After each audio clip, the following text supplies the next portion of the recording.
तो हेलो मेरे प्यारे साथी, अगर आप भी 10वीं कक्षा के छात्र हैं और 2026 में मैट्रिक बोर्ड की परीक्षा देने वाले हैं, तो आज का यह वीडियो आपके लिए काफी इंपॉर्टेंट होने वाला है। वीडियो को शुरू से अंत तक जरूर देखिएगा। दोस्तों, आज इस वीडियो के माध्यम से विज्ञान का 50 VVI ऑब्जेक्टिव प्रश्न लेकर के आया हूँ, जो आपके होने वाले 2026 बोर्ड परीक्षा के लिए काफी इंपॉर्टेंट होगा। तो दोस्तों, मैं उम्मीद करता हूँ कि इस वीडियो के माध्यम से हम जितने भी विज्ञान का ऑब्जेक्टिव प्रश्न को करने वाले हैं, उन्हें आप शुरू से देखिएगा और बनाने का प्रयास कीजिएगा। और दोस्तों, सारे क्वेश्चन करने के बाद अंत में इसी वीडियो के कमेंट बॉक्स में जरूर लिखकर बताइएगा कि यह 50 ऑब्जेक्टिव प्रश्न में से आप लोग कितना प्रश्न को सही कर पाए। और दोस्तों, अगर वीडियो आपको अच्छा लगे तो एक लाइक जरूर कीजिएगा, और अगर आप चैनल पे नए हैं तो चैनल को जरूर सब्सक्राइब कर लीजिए। तो चलिए दोस्तों, बिना देरी किए हुए हम लोग शुरू करते हैं। तो चलिए दोस्तों, आज का पहला क्वेश्चन है, समतल दर्पण की फोकस दूरी होती है। बताइए कि समतल दर्पण की फोकस दूरी क्या होती है। तो समतल दर्पण की फोकस दूरी अनंत होती है, यानी इसका सही जवाब ऑप्शन नंबर ए है। और दोस्तों, किसी भी क्वेश्चन का आंसर अगर आप लोग को पहले से पता होगा तो आप लोग हमसे पहले कमेंट बॉक्स में बताते चलिएगा। चलिए, अगला सवाल है क्वेश्चन नंबर 2 कि तैलीय कागज होता है। बताइए कि तैलीय कागज कैसा होता है। तो तैलीय कागज पारभाषक होता है, यानी इसका सही जवाब ऑप्शन नंबर सी है। चलिए, अगला सवाल है क्वेश्चन नंबर 3 कि निम्न में से कौन सा पदार्थ लेंस के लिए प्रयुक्त नहीं किया जाता है।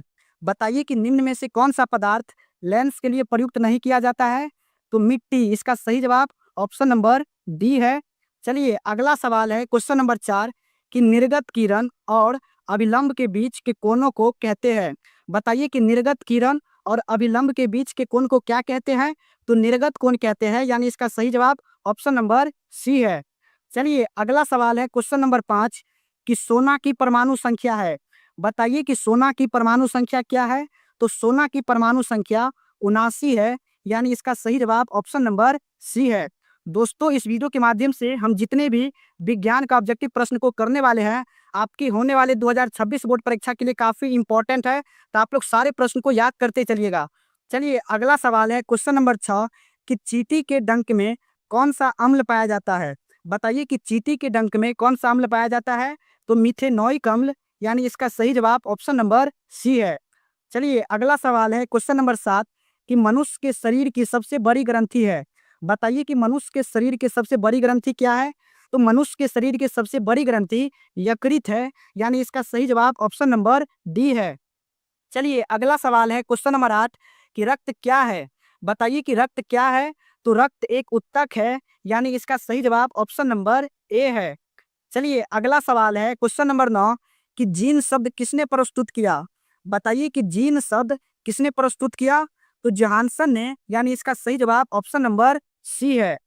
चलिए, अगला सवाल है क्वेश्चन नंबर 10 कि विद्युत चुंबक बनाने के लिए किस पदार्थ के क्षार का उपयोग होता है। बताइए कि विद्युत चुंबक बनाने के लिए किस पदार्थ के क्षार का उपयोग होता है। तो नरम लोहा का, यानी इसका सही जवाब ऑप्शन नंबर सी है।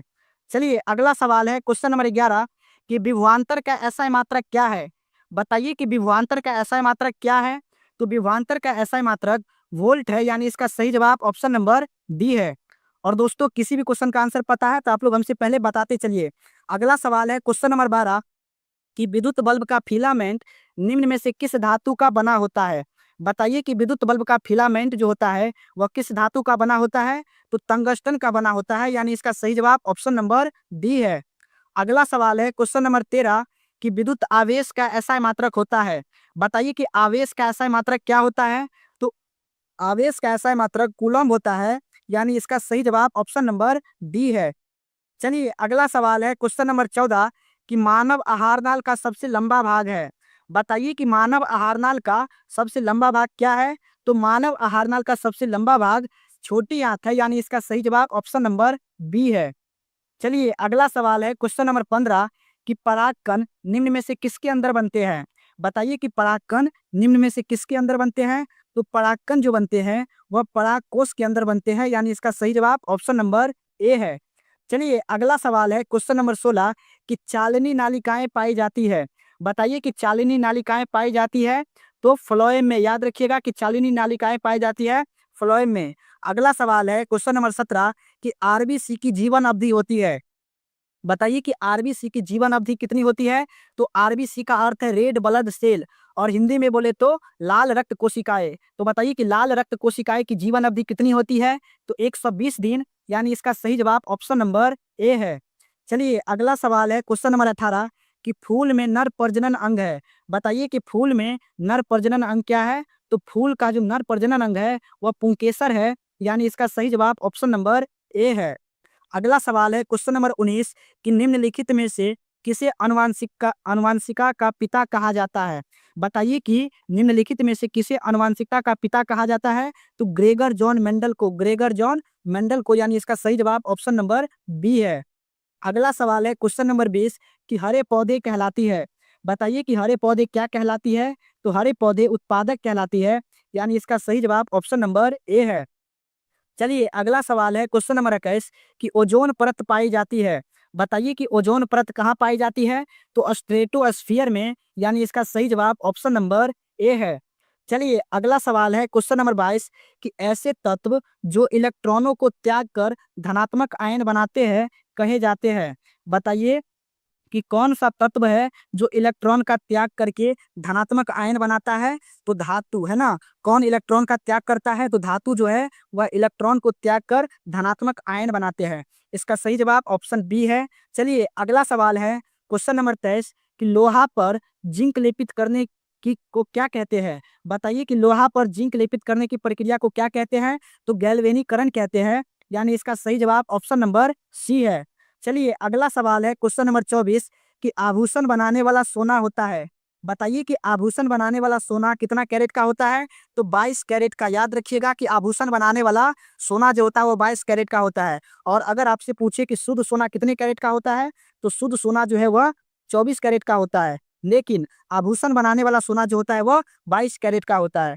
चलिए अगला सवाल है क्वेश्चन नंबर 25 कि जस्ता का अयस्क है। बताइए कि जस्ता का अयस्क क्या है। तो जिंक वैलेंट है, यानी इसका सही जवाब ऑप्शन नंबर बी है। तो दोस्तों इस वीडियो के माध्यम से हम लोग 25 ऑब्जेक्टिव प्रश्न को किए हैं। तो आप लोग बताइए कि यह 25 ऑब्जेक्टिव प्रश्न से आप लोग कितना प्रश्न अभी तक सही कर पाए। दोस्तों आप लोग जरूर कमेंट बॉक्स में लिखकर बताइए कि यह 25 ऑब्जेक्टिव प्रश्न से आप लोग खुद से कितना प्रश्न सही कर पाए। और दोस्तों अगर वीडियो आप लोग लाइक नहीं किए है तो लाइक कर दीजिए। चलिए अगला सवाल है क्वेश्चन नंबर 26 कि सिलिकॉन है एक। बताइए कि सिलिकॉन क्या है। तो सिलिकॉन उपधातु है, यानी इसका सही जवाब ऑप्शन नंबर सी है। चलिए अगला सवाल है क्वेश्चन नंबर 27 कि लेंस द्वारा उत्पन्न आवर्धन की ऐसा इकाई क्या है। बताइए कि लेंस द्वारा उत्पन्न आवर्धन की ऐसा इकाई क्या है। तो याद रखिएगा कि आवर्धन का कोई मात्रक नहीं है, यानी इसका सही जवाब ऑप्शन डी है, मात्रक विहीन। आवर्धन का कोई इकाई नहीं होता है, यानी मात्रक विहीन हो जाएगा। चलिए अगला सवाल है क्वेश्चन नंबर 28 कि प्रकाश की चाल विभिन्न माध्यमों में भिन्न भिन्न होती है। याद रखिएगा कि प्रकाश की चाल विभिन्न माध्यम में क्या होती है। तो भिन्न भिन्न होती है। अगला सवाल है क्वेश्चन नंबर 29 कि वायु में प्रकाश की चाल निर्वात की अपेक्षा होती है। बताइए सबसे ज्यादा जो प्रकाश की चाल होती है वह निर्वात में होती है, सबसे अधिक निर्वात में होती है। तो वायु में प्रकाश की चाल निर्वात की अपेक्षा क्या होती है। तो निर्वात की अपेक्षा कम होती है, यानी वायु में जो प्रकाश की चाल होती है वह निर्वात की अपेक्षा में क्या होती है। तो कम होती है। और आप लोग कमेंट में लिखकर बताइए कि निर्वात में प्रकाश की चाल कितनी होती है। निर्वात में प्रकाश की चाल कितनी होती है, आप लोग कमेंट में लिखकर बताइए। काफी वीवीआई प्रश्न है, निर्वात में प्रकाश की चाल क्या होती है। आप लोग इस क्वेश्चन का आंसर आप लोग कमेंट बॉक्स में लिखकर बताइए। चलिए अगला सवाल है क्वेश्चन नंबर 30 कि लेंस में मुख्य फोकस की संख्या होती है।